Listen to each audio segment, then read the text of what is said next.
Bueno, ahora sí que ha comenzado la moción de censura, ¿verdad?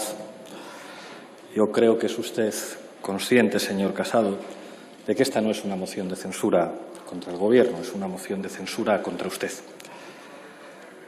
Fíjese, yo siempre le he tenido y se lo mantengo un enorme respeto intelectual. Hoy ha hecho usted aquí un discurso político brillante. Usted ha hecho hoy aquí un discurso político canovista que se engarza en las tradiciones conservadoras de la derecha española más inteligente. Pero creo que usted está consciente, como yo, de que llega tarde ese discurso. Señoría, en esta moción se libra una batalla en la derecha, una batalla por la definición del liderazgo. El señor Abascal presenta esta moción porque quiere salir de aquí como líder moral de la derecha y quiere que su formación política sea directora del conjunto de los partidos de derechas en la oposición. Y creo que es usted perfectamente consciente de ello y por eso ha hecho el discurso que ha hecho usted hoy aquí. Pero llega tarde. Le voy a dar algunos datos que seguramente usted conoce, pero quizá no todos sus diputados. Ayer, antes de empezar el debate de la moción de censura, una famosa encuestadora distribuyó una nota con algunos datos que ilustran cómo está la guerra civil que tienen ustedes entre sí. Esa encuesta decía que el 50% de todos los votantes de la derecha piensan que el PP y Ciudadanos deberían votar a favor de Abascal como candidato a presidente del Gobierno en esta moción de censura. El 50%. La encuesta dice que más del 80% de los votantes del Partido Popular piensan que su partido debería votar a favor o abstenerse en esta moción, entre los cuales son mayoría los que querrían que ustedes votasen a favor. El 70% de los votantes de Ciudadanos, señora Arrimadas, querrían que usted diera la orden a sus diputados de votar a favor o de abstenerse. Y prácticamente están igualados los que querrían votar a favor y los que querrían abstenerse. Si los datos de esta encuestadora, señor Casado y señora Arrimadas, son más o menos ciertos, ustedes están perdidos. Ustedes están en un atolladero del que no van a poder salir y en el que se han metido ustedes solitos. Le diré otra cosa, señor Casado. Esta moción ha sido seguida con enorme atención por parte de muchas embajadas, no solamente la Embajada de la República Popular China, también las embajadas de todas las potencias de la Unión Europea. Y no porque a los países europeos y a sus cancillerías les preocupe lo que diga el señor Abascal, conocen perfectamente a la ultraderecha, sino porque saben que usted depende del señor Abascal. En Europa saben que buena parte de sus gobiernos regionales, como el de la Comunidad de Madrid y otros muchos, dependen, como le ha recordado el candidato, de la ultraderecha. Y eso en Europa no gusta. Y en Europa saben que todas las posibilidades que usted tendría de llegar al Consejo de Ministros dependerían del señor Abascal y de la ultraderecha. Y eso en Europa no gusta. Es más, lo que estamos viviendo hoy aquí es una batalla ideológica, como decía también con inteligencia el señor Espinosa de los Monteros, por el campo cultural de la derecha. Y creo, porque es usted una persona inteligente, que es consciente de que se la están ganando. Mire, señoría, le voy a recordar lo que dicen algunos líderes europeos de la tradición conservadora que usted representa y también de la tradición liberal en la que Ciudadanos ha querido verse representada. La señora Merkel calificó la alianza de su propio partido con la extrema derecha en Turingia como un mal día para la democracia y todos sabemos lo que ocurrió después. Dijo, y cito literal, «Esta Cámara debe oponerse al discurso extremista. De lo contrario, nuestra sociedad no volverá a ser la sociedad libre que es». Esto es lo que dijo la señora Merkel. que si recuerda usted en un mitin, cuando alguien fue a entregarle una bandera de Alemania, dijo que su partido no tenía ningún derecho a sacar una bandera que tiene que representar a todos los alemanes. El problema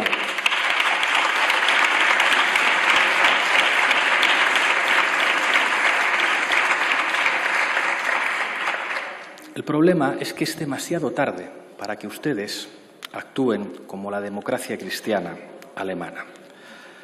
Señora Arrimadas, le cito literal a Emmanuel Macron: no puede haber alianzas con la ultraderecha en España.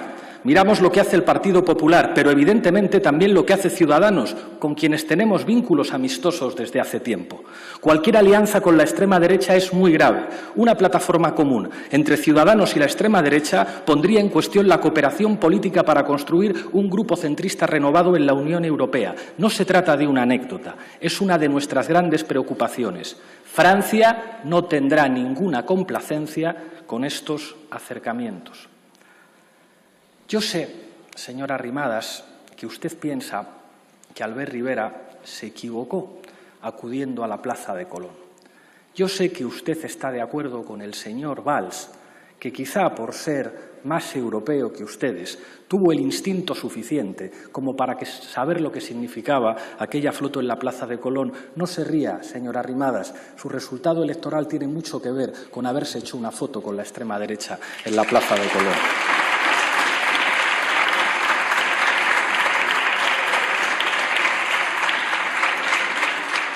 Y precisamente por eso usted despliega últimamente un discurso más inteligente que quiere acercarse un poco más a la tradición liberal, pero es demasiado tarde, porque ustedes dependen de la ultraderecha para gobernar en la Comunidad de Madrid, en el Ayuntamiento de Madrid y en otros territorios. Y de eso ustedes no pueden salir, es demasiado tarde. ¿Y sabe las implicaciones que eso tiene? Que los liberales y los conservadores europeos, señora Arrimadas, señor Casado, no les van a avalar y no van a ayudarles a que ustedes puedan volver alguna vez al Consejo de Ministros en España, porque ustedes son la puerta de entrada a la ultraderecha y eso va contra los intereses de las principales potencias europeas. Ese es el resultado de la estulticia estratégica de sus decisiones políticas en los últimos tiempos.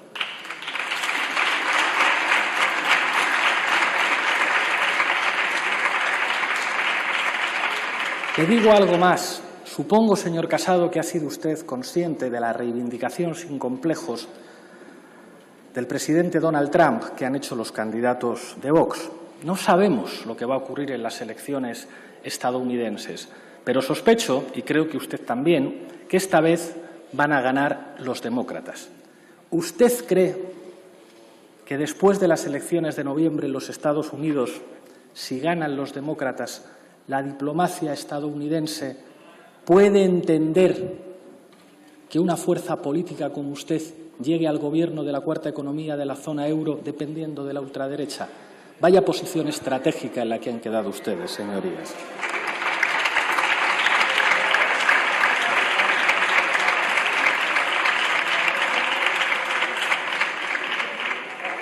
No voy a entrar a los insultos, a las descalificaciones, pero sí quiero comentar algunos elementos de enorme importancia política para nuestro país que han quedado definidos en esta moción de censura de la ultraderecha contra la derecha de toda la vida.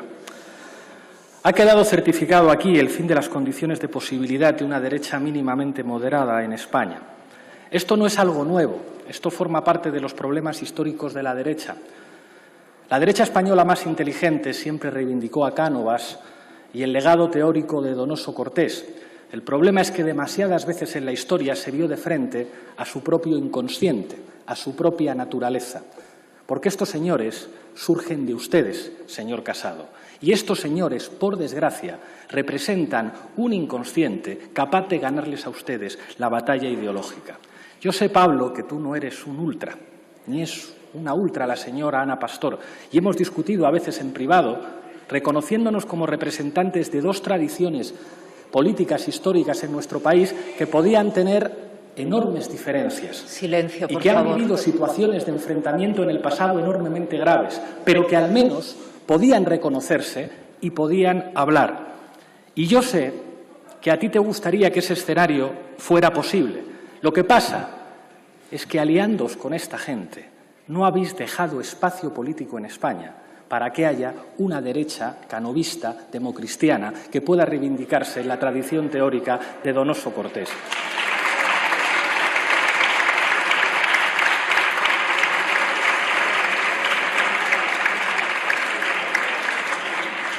Ni tampoco, señora Arrimadas, va a poder reivindicarse usted en la tradición de Práxedes Mateo Sagasta, ni va a poder reivindicar, como hicieron en el pasado, a los liberales de Cádiz. Ustedes, señorías, dieron oxígeno al monstruo y ahora el monstruo les está devorando a ustedes. ¿Saben cuál es la mejor prueba de esto? Su actitud, su agresividad. Son incapaces de mantenerse en silencio cuando un orador que dice cosas que no les gusta está tomando la palabra desde la tribuna. Y esa agresividad no responde a lo que ustedes son, porque ustedes son perfectamente capaces de comportarse, sino que ustedes han interiorizado que tienen que competir con Vox. ¿Ustedes creen que no es evidente que la elección de Cayetana Álvarez de Toledo como portavoz parlamentario de su partido era una manera de competir culturalmente por el espacio que se disputan con Vox? Y que lo que consiguieron precisamente fue elevar la agresividad hasta extremos tan absurdos que les obligó a sustituir a su portavoz, la que, por cierto, no sabemos qué va a votar en esta moción de censura. A ver si nos lo aclara después y si al menos ustedes son un partido tan serio como para mantener la disciplina parlamentaria en su grupo. Pero fíjense que lo que nos hemos encontrado con la sustitución de la señora Álvarez de Toledo por la señora Gamarra es que, aunque al principio intentó aportar un estilo diferente, la propia dinámica política le obliga a mantener el mismo estilo. Silencio, por favor. Cosas. Silencio, perdone, vicepresidente segundo. Un momento, por favor. Pido silencio. Señor Matarí, silencio, por favor. No tiene usted la palabra. Sí, el señor vicepresidente segundo tiene la palabra. Silencio, por favor. Creo que eres consciente, Pablo, de que el comportamiento maleducado y faltón de tu bancada te hace muchísimo daño, porque el discurso brillante que has hecho hoy aquí es incompatible con esas faltas de respeto permanentes. Y tú, que eres un hombre inteligente, eres consciente de ello.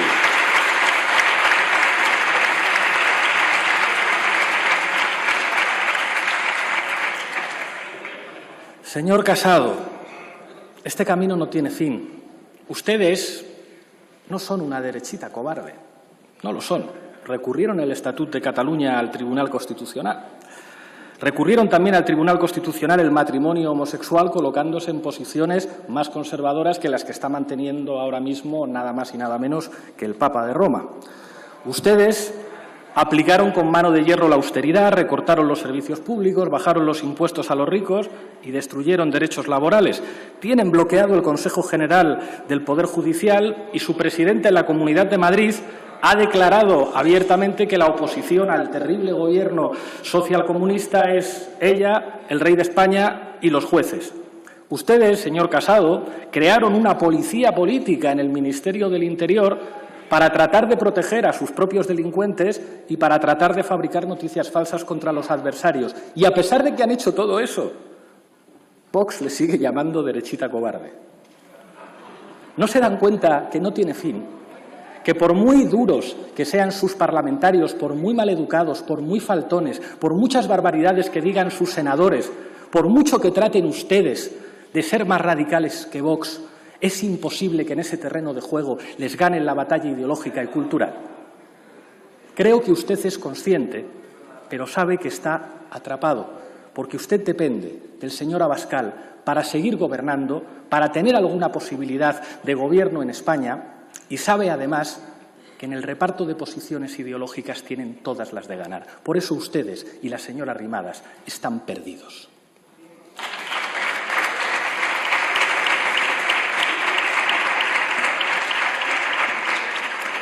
Señor Casado, ser conservador, ser canovista no es solo un eslogan. Implica tomar decisiones políticas. Usted tenía que haber parado los pies a José María Aznar. de verdad que... Silencio, por favor. Entiendo. Guarden respeto. ¿No se dan cuenta de que cada vez que gritan, de que cada vez que actúan con esa mala educación en sede parlamentaria, ustedes están introduciendo miles de votos en las urnas de Vox, señorías? Les pido al menos inteligencia política para defender sus propios intereses como partido. Decía, señor Casado, que usted tendría que haber tenido la contundencia como líder conservador para pararle los pies al señor Aznar. Hay un periodista monárquico muy inteligente que decía que Aznar era el pianista que tocaba 3 teclados. Un teclado naranja, que sonaba más suave, un teclado azul, que sonaba más tradicional, y un teclado verde, que sonaba mucho más bronco. Pero era José María Aznar quien estaba tocando las teclas de esos 3 teclados. Y precisamente por ese proyecto ideológico del aznarismo están ustedes perdidos en la situación estratégica lamentable en la que están. La FAES de Aznar dijo hace pocos días, y cito literal, el Parlamento no es soberano, sobre todo cuando izquierda, podemitas y nacionalistas tienen mayoría. ¿No se dan cuenta que es lo mismo que está diciendo Abascal? El candidato de Vox sabe perfectamente que mientras en este país no se ilegalicen partidos políticos, es misión imposible que ustedes vuelvan con ellos al Consejo de Ministros. Y por eso defendió ayer abiertamente aquí que hay que legalizarnos a nosotros por rojos, al PNV por vascos, a Bildu por lo mismo, a Esquerra Republicana, a Junts pel Cat. Lo que está diciendo no es una locura. Sabe perfectamente que solamente ilegalizando a los que ellos consideran los enemigos de España y que, por tanto, están inhabilitados para representar la soberanía nacional, pueden llegar ustedes al poder. Pero usted cometió hace pocas semanas un error muy parecido, cuando dijo que al ministro de Consumo y a mí no nos habían votado los españoles y al jefe del Estado sí. Usted, en realidad, estaba cayendo en la trampa de considerar que el fundamento del sistema político español es el principio monárquico y no las Cortes Generales. Y esa es la gran trampa del aznarismo.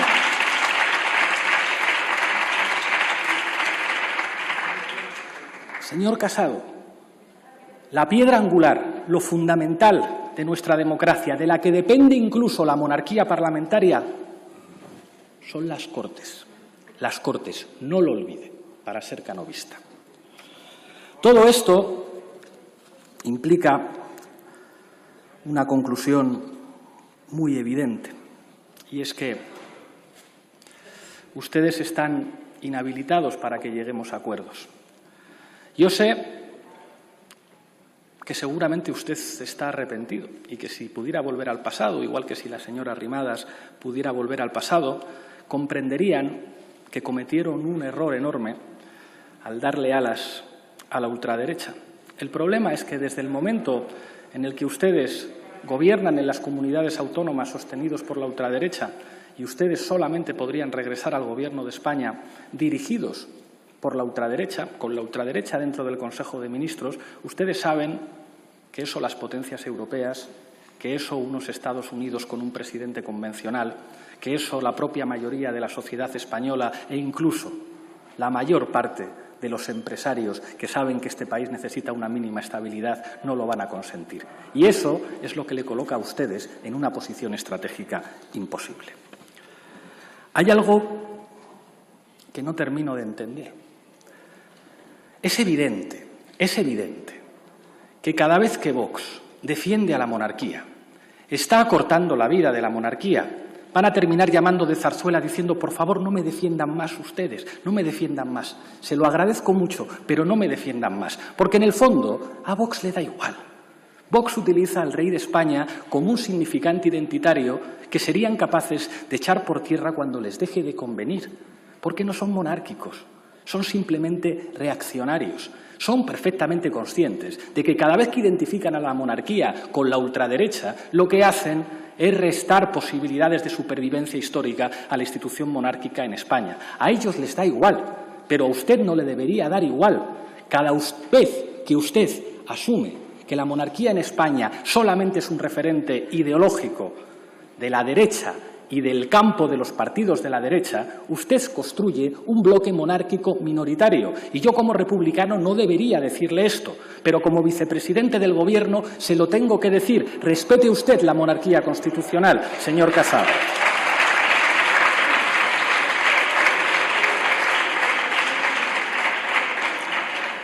Quiero referirme, para ir acabando, a las fuerzas políticas que forman no solamente una mayoría de investidura, no solamente una mayoría que debe permitirnos a este Gobierno sacar los presupuestos adelante, sino que forman, y creo que esta moción de censura tiene que servir para reforzar eso, un bloque de dirección de Estado con sentido histórico. Una de las deficiencias originales, fundamentales del Estado español ha sido su excesivo centralismo. Cuando muchas de sus señorías y muchos de los que les precedieron en la representación política de la España plurinacional, decían que el Estado era demasiado madrileño, tenían toda la razón. La construcción centralista histórica de nuestro Estado, identificada además con una manera de entender la monarquía que iba en una dirección opuesta a la realidad pluricultural, plurinacional, plurinstitucional de nuestro país, nos llevaron a tener que gestionar hoy uno de los grandes problemas políticos de nuestra patria, que no es exclusivo de nuestra patria, les ocurre también a otros países europeos. Creo que ustedes tienen que saber leer la oportunidad histórica que implica asumir en estos momentos, para las fuerzas democráticas que somos mayoritarias en esta Cámara, una dirección de Estado que reforme el Estado, que democratice nuestro país, que apueste por lo público, que sepa leer que la principal lección de esta pandemia es la necesidad de tener una sanidad mucho mejor. Atienda esa sanidad o sea gestionada esa sanidad en euskera, en galego, en catalán o en castellano. Y eso lo tenemos que construir todos y todas juntos.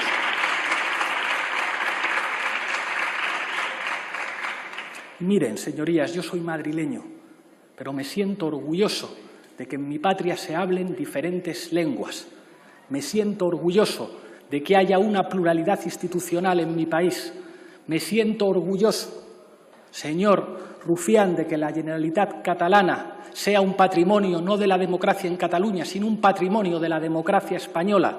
Me siento orgulloso, señores de Bildu y del PNV, de que las instituciones vascas, de que el derecho civil navarro sea un patrimonio de la democracia española. Me siento orgulloso de que los ciudadanos de mi patria se identifiquen y se emocionen con diferentes símbolos, pero todos y cada uno de ellos sepan que la bandera más hermosa es el uniforme de los profesionales sanitarios.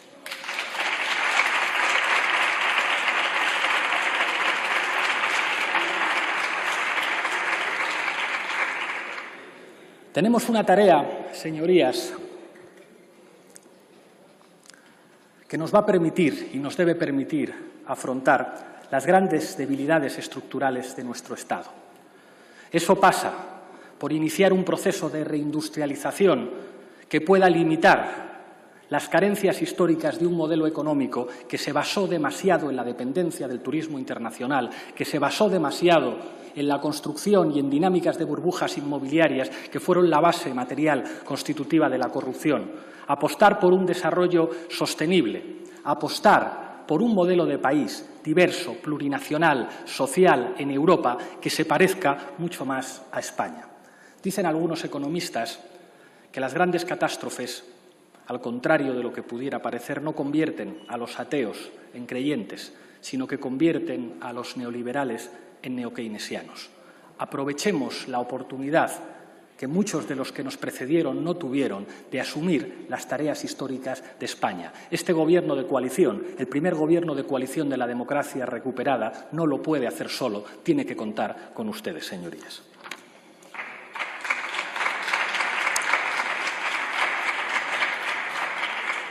Y para terminar, quiero dirigirme a la gente que está escuchando este debate.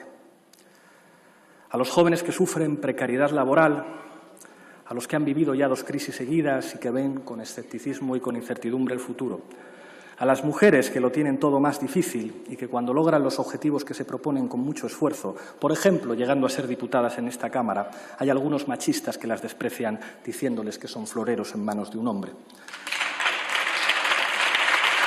A todas las personas LGTBI que ven con miedo la posibilidad de un partido que les odia, como es Vox, pueda llegar a tener más poder en España. A las personas migrantes que han venido de otros países a vivir y a trabajar con nosotros, muchas veces huyendo de situaciones muy difíciles. Hay más dignidad y más patriotismo en una uña de cualquier trabajador migrante que cada día sale a trabajar para buscarse la vida para su familia que en todos y cada uno de los parlamentarios de la ultraderecha. A la clase trabajadora, a todos los hombres y mujeres que sí se levantan cada día a dar el callo en sus puestos de trabajo o a abrir sus negocios o a buscar trabajo y que sufren la explotación de señoritos con apellidos compuestos, como los que componen el grupo parlamentario de la ultraderecha. A quienes cuidan, a las sanitarias, a los enfermeros, a los trabajadores de los servicios sociales, a quienes cambian pañales, a quienes cuidan a nuestros mayores, a todas las personas que saben que el mayor orgullo de nuestra patria, que lo que nos une a todos los ciudadanos, independientemente de la lengua que hablemos o del símbolo que nos emocione, son los servicios públicos. A todas las personas que no caben en la España estrecha de la derecha. Como decía Machado, vosotros y vosotras sois lo mejor de España. No vamos a permitir que nadie traiga a la patria una dictadura que quiera destruir la dignidad, la libertad, la solidaridad, la cultura y los derechos de todos y todas. Nos tendrán siempre en frente, en el Gobierno y al lado de nuestro pueblo. La patria es la gente. Muchísimas gracias. Gracias, señor vicepresidente segundo.